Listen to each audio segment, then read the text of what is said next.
మనతో ఎంపీ అనిల్ కుమార్ యాదవ్ అవుతున్నారు. సరే, ఈ ఘటనా స్థలం చూశారు, ఎలా ఉంది, అసలు ఏ విధంగా జరిగింది, ప్రాథమిక నివేదిక ఏం చెప్తా ఉంది? ప్రస్తుతం వచ్చిన ఇన్ఫర్మేషన్ ప్రకారం చూసినట్లయితే ఒక షార్ట్ సర్క్యూట్ వల్ల ఒక ఫైర్ ఇన్సిడెంట్ జరిగింది. జరిగిన వెంటనే దగ్గరలో ఉన్న హైడ్రా డిపార్ట్మెంట్ సంబంధించిన అధికారులు కూడా ఇక్కడికి రావడం జరిగింది. హైడ్రా కమిషనర్ గారు కూడా ఇక్కడికి రావడం జరిగింది. ఇమీడియట్లీ ఎవరైతే 50 స్టూడెంట్స్ ఆ హాల్లో ఉన్నారో వాళ్ళని కూడా ఇమీడియట్లీ వెకేట్ చేయడం జరిగింది.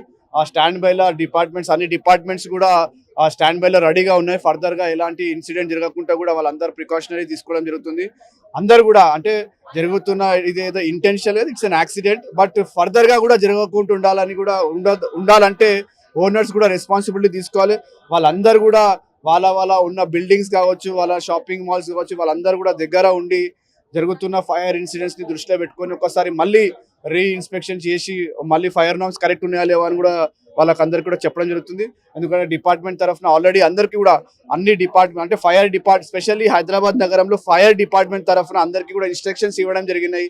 ఏంటంటే మీ యొక్క అంటే ఫైర్ ఎగ్జిట్ బిల్డింగ్ కి ఎగ్జిట్ ఉందా లేదా, లేకుంటే ఇన్సిడెంట్స్ జరుగుతున్న కారణాలు అవన్నీ కూడా చర్చ జరగడం జరిగింది.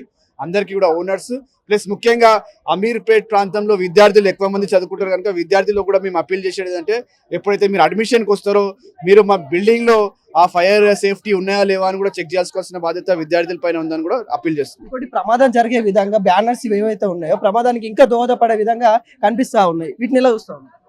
ఇది అంటే జనరల్ గా ఇక్కడ ఈ ప్రాంతంలో అందరు కూడా యూజ్ చేస్తుంటారు. బట్ ఫర్దర్ గా కూడా దీని ఇంకా డిపార్ట్మెంట్ ఒక ఇన్స్పెక్షన్ చేసి ఉండాలా వద్దా కూడా డిపార్ట్మెంట్ చర్య తీసుకుంటారు.